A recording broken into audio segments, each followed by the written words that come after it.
My sister said my wife was too rustic, and my kids didn't fit the luxury theme, after I paid for her wedding and bought her a penthouse. So, I gave her perfect day became a viral nightmare. I paid for it all. The venue, the flowers, the catering, the fancy designer dress, and what do I get in return? A casual, "Oh, by the way, don't bring Emily or the kids. They don't fit the luxury theme." Yeah, that's what my sister Vanessa told me. I should have seen it coming. Heck, I did see it coming. But I guess there was still some part of me, some naive, hopeful part, that believed she had even an ounce of respect left for me. Turns out I was wrong. The moment it broke me happened the night before the wedding. Vanessa had booked a table at one of those pretentious rooftop restaurants where a tiny plate of food costs more than my employees make in a day. I showed up, thinking it was just a last-minute briefing about the ceremony. Instead, she dropped that bombshell between sips of overpriced wine. "Oh, by the way," she said, barely looking up from her phone, "I need you to come solo tomorrow. Emily and the kids, well, they don't really fit the aesthetic." I thought I misheard her. "What?" I asked, and sighed like I was the fool. "James, come on, you know what I mean. It's going to be a luxury event, high-class guests, professional photographers. Everything has to look perfect, and Emily, she's sweet, but, you know, she's a little rustic." Rustic. Rustic, that's the word she used, like my wife was some outdated piece of farm equipment, instead of the woman who stood by me when I was nothing, like my kids, my own kids were some kind of embarrassment to her grand event. I felt my jaw clench, my fingers curling into fists under the table, but Vanessa just kept scrolling through Instagram, completely unfazed. "Let me get this straight," I said, my voice steady. "You don't want my wife and children at your wedding because they're not fancy enough?" She smiled, like I had finally caught up. "It's just for the optics, James, you understand?" I leaned back in my chair, exhaling slowly. "And let me guess, I'm still paying for everything?" "Of course," she laughed, like it was the most obvious thing in the world. "You're the big brother. That's what you do." I stared at her for a long moment, something inside me twisting and snapping at the same time, and then I smiled. "You're right," I said, nodding. "That's exactly what I do." I picked up my drink, finished it in one gulp, and stood up. "You'll get everything you deserve tomorrow, Vanessa." I walked out of that restaurant without another word, but the moment I got into my car, I pulled out my— "Hey," I said when the call connected. "Change of plans for the wedding. Get everything ready. We're going to make this a day she'll never forget." Flashback. The signs were always there. Looking back, I should have known. Vanessa never really respected Emily. I remembered the first time I brought Emily to a family dinner. We had just started dating and I was excited, naive even, to introduce her to everyone. Emily, being Emily, wanted to make a good impression, so she brought a homemade apple pie she had spent hours perfecting, making sure it was just right. We walked into my parents' house, the smell of roasted meat and expensive wine filling the air. My mom greeted us, my dad nodded from his usual spot at the bar, and then Vanessa waltzed in, wearing some overpriced designer dress, looking Emily up and down like she was a bug under a microscope. "Oh," she said, forcing a smile. "You actually baked something? That's cute." Emily just smiled, holding out the pie. "I thought it would be nice to bring something homemade." Vanessa barely touched it. In fact, later that night, I found it untouched in the trash. That was just the beginning. She always forgot to invite Emily to family gatherings. She made backhanded comments about Emily's simple style. She once introduced Emily to her friends as James's little country project.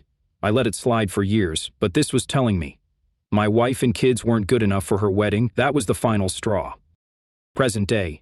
The calm before the storm. I'm sitting here now, hours after the wedding, reading the messages flooding my phone.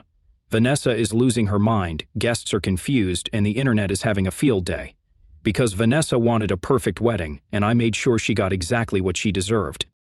So, the wedding. I know you all have been waiting for this. Buckle up. After Vanessa told me my wife and kids weren't luxurious enough for her wedding, I decided to give her exactly what she wanted, a wedding she'd never forget. And oh boy, did I deliver. I arrived at the wedding alone, just as Vanessa requested, in a black tuxedo, calm expression, smiling at everyone like nothing was wrong. Because in just a few hours, Vanessa's dream wedding was about to turn into something else entirely. The venue was breathtaking, chandeliers, marble floors, a floral arch straight out of a magazine. I should know. I paid for it. The guests were high society types dressed to impress, sipping champagne like they were at an exclusive gala. Every single one had been carefully selected by Vanessa. No ordinary people allowed. The bride stood at the front, glowing in her designer dress, soaking up the admiration. She had no idea what was coming. The first surprise. Everything was going smoothly, too smoothly. The The guests were seated, the music started playing, and Vanessa began walking down the aisle. And that's when the first special delivery arrived. A staff member wheeled in a massive, beautifully wrapped gift box, placing it right in the center of the ballroom. It was the picture of elegance, Tiffany blue with a golden bow, standing out like a centerpiece. Vanessa paused mid-walk, beaming. She thought it was another grand gift from me. The priest hesitated. The guests whispered. "James," Vanessa called out sweetly, tilting her head. "What's this?" I stood up from my seat, adjusted my cufflinks, and smiled. "Just a little something special for you, sis. Go ahead, open it." She laughed softly, motioning for one of her bridesmaids to pull the ribbon. The box popped open, and then chaos. Out burst 6 live chickens. Yes, chickens, real, clucking, flapping, running. They shot out of the box like fireworks, wings flapping, sending feathers floating through the air. One landed on the wedding cake, another jumped onto Vanessa's dress, and a third took off straight toward the guests, knocking over a very expensive champagne tower. Screams, people scrambling from their chairs, glass breaking. A guest tripped over a tablecloth, sending an entire tray of hors d'oeuvre crashing to the floor. And Vanessa? She went into a panic. "What is happening?" she shrieked, desperately trying to shake a chicken off her lace train. And me? I was just standing there, watching it all unfold. The second surprise, the big reveal. The chickens were just the warm-up act, because while Vanessa was spinning in circles, panicking over her dress, the ballroom lights dimmed. The massive LED screen at the front of the room flickered on, and then, in perfect HD clarity, a video started playing. It was Vanessa. Every single awful thing she had ever said about me, my wife, and my kids, all caught on audio. Clip 1. Emily is sweet, but let's be honest, she's just a farm girl who got lucky. She wouldn't know real class if it stared her in the face. Clip 2. James is so easy to manipulate. He just throws money at me because he feels guilty for being successful. Clip 3. Honestly, I don't even like kids. I don't want my wedding to look like a daycare. Clip 4. The final crushing blow. James is ridiculous. He'll pay for anything. Watch me take full advantage of it. Silence. Complete silence. The guests stared at the screen. Vanessa stood frozen, her face drained of all color. Her fiancé turned to look at her like she was a stranger.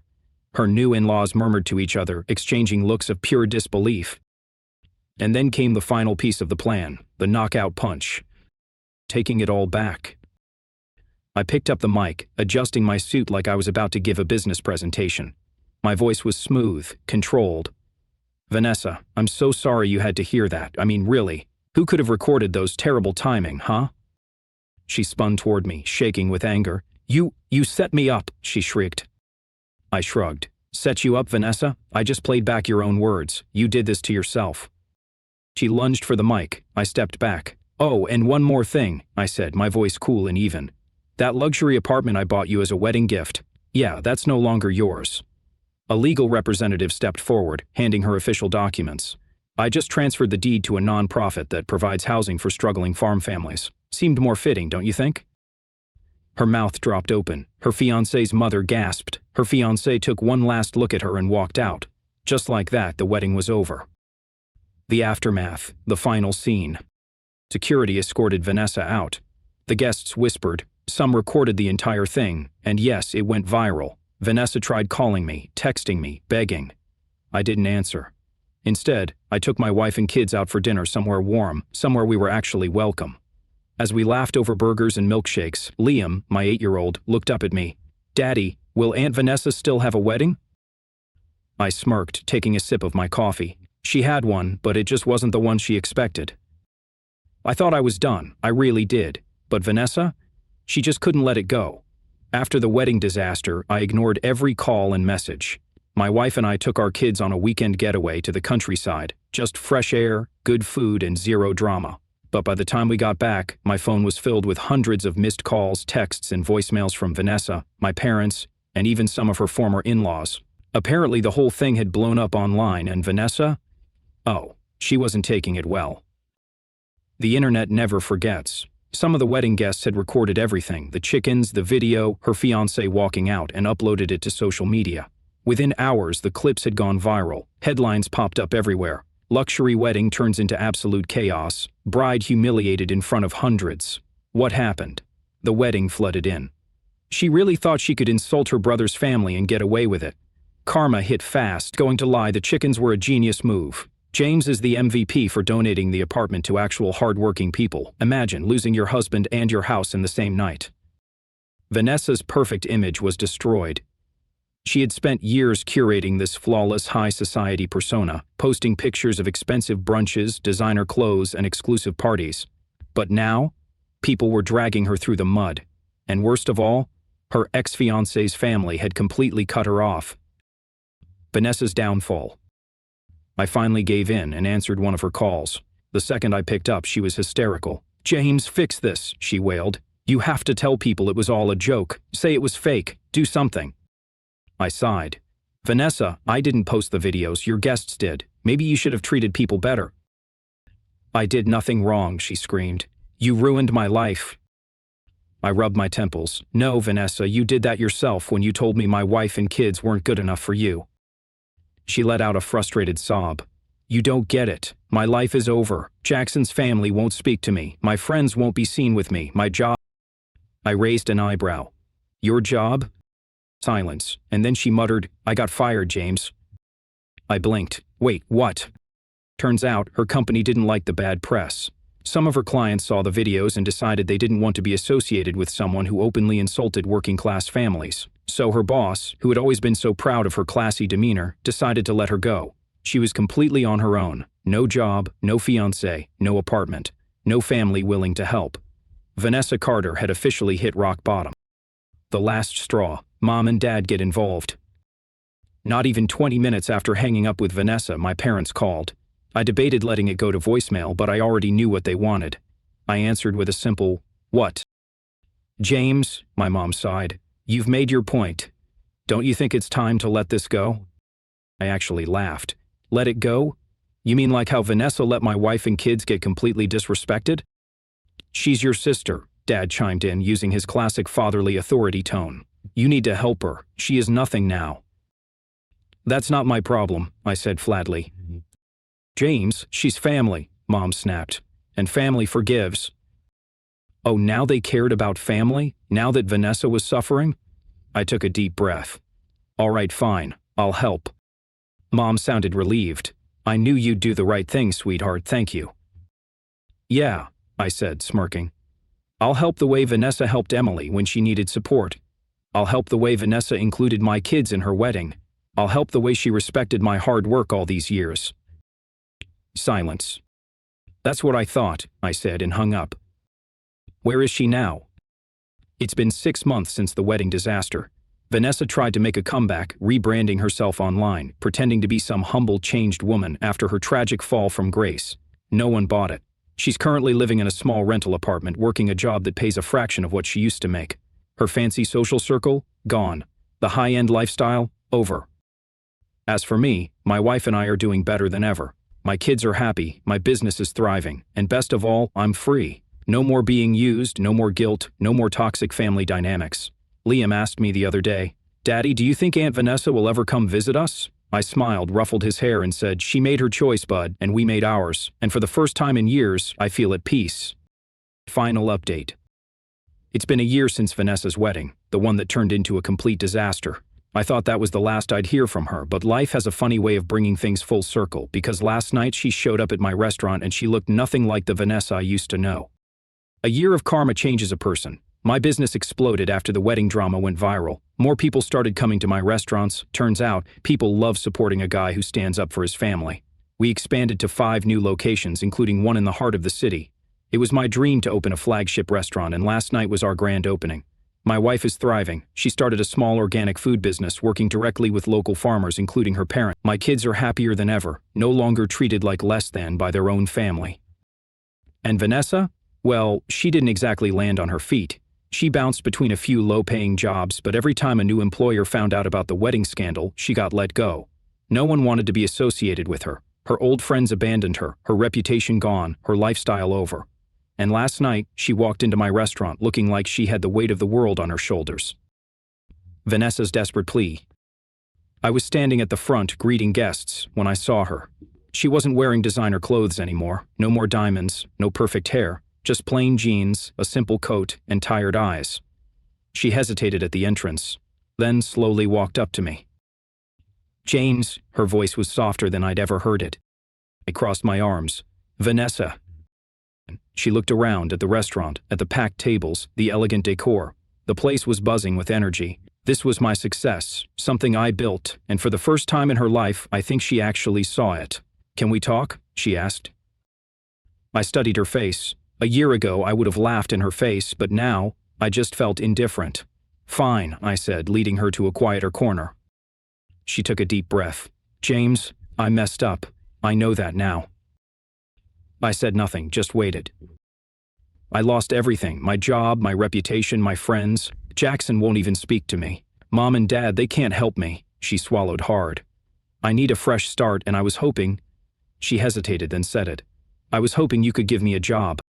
I stared at her. Of all the things I expected her to say, that wasn't one of them. "A job?" I repeated. "Yes," she nodded quickly. "I know I don't deserve it, but I need to start over, and you're the only one left." For a moment, I actually considered it, not because I wanted to help her, but because I wanted to see if she had actually changed. So I asked, "Why should I hire you?" She blinked. "What?" "Should I give you a job?" I repeated. "What do you bring to the table?" She floundered. I can learn. I can do customer service, or maybe marketing." "Marketing?" I interrupted. "You mean the way you marketed me as a fool who'd pay for anything?" She flinched. "Or maybe customer service," I continued. "You mean treating people with kindness, the way you treated my wife, my kids?" Her face turned red. She had no answer. I sighed and leaned forward. "Vanessa, let me make this clear. This restaurant, my success, it happened without you. You spent years looking down on me, calling my family rustic, acting like you were better than us." I shook my head. "I don't think you've changed. I think you're just desperate." Her lip trembled. "Please, James. I don't have anywhere else to go." I took a deep breath. Then I made my decision. "Vanessa," I said slowly, "the answer is no." Walking away. For the first time in her life, she looked genuinely heartbroken. "So that's it," she whispered. "That's it," I nodded. She swallowed, looked down at the floor, and for a moment, I thought she might actually cry. But then she took a shaky breath and stood up. "Okay," she murmured. I understand." And then she turned and walked out. No screaming, no insults. Just silence. And you know what? For the first time since this whole mess started, I actually felt peaceful. Vanessa finally learned that actions have consequences, that treating people like dirt will eventually catch up to you. And me? I was finally free. Mom and Dad's regrets. A few weeks after Vanessa's visit, my parents called. I wasn't surprised. They probably wanted to scold me for not helping her. But when I answered, my mom's voice sounded different. "James," she said softly, "we need to talk." I sighed. "What now?" "We were wrong." "What did you say?" I asked. "We were wrong," she repeated. "About you, about Emily, about everything." I stayed quiet. "We spent years favoring Vanessa, making excuses for her, expecting you to carry the weight of this family. And now we see what we did." I leaned back in my chair. "So what do you want from me?" I asked. "Nothing," she said. We just wanted to tell you that we're sorry." I wasn't expecting that. For a long moment I said nothing. Then I finally sighed. "I appreciate it, but it's too late." "James, no," she started. I cut her off. "I've moved on. I have a good life, a great family, and a successful business. I don't need validation from people who only realized my worth after they lost everything else." Silence. "I hope you two figure things out," I said, "but I'm done," and then I hung up. I wasn't angry, I wasn't bitter, I just didn't care anymore, because for the first time in my life I was truly, completely free.